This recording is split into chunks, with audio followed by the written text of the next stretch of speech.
Now, the Deputy Prime Minister and Defence Minister was on Afternoon Agenda yesterday, and he was picking up, I asked him about that story that you brought to us earlier in the week about the nuclear subs, and we might have got a bit of an indication, it seems, as to where that's heading. Yeah, I think so. Richard Marles went nowhere near denying on Afternoon Agenda yesterday that before Australians build nuclear subs here, we're going to get some British built ones. On Tuesday, we reported this story in the British Sun newspaper, which said, and I quote, "The UK has agreed to provide Australia with nuclear submarines in the first deal of its kind ever, worth billions to British industry.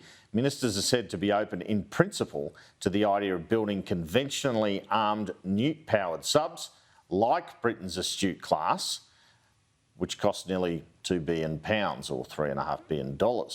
And it went on to say, insiders say ministers would be open to building a sub for another ally like Australia in Barrow-in-Furness, Cumbria, securing billions of pounds and guaranteeing thousands of jobs for a generation. So could we be seeing a couple of British-built subs first, then Australian-made subs make up the proposed fleet of 8?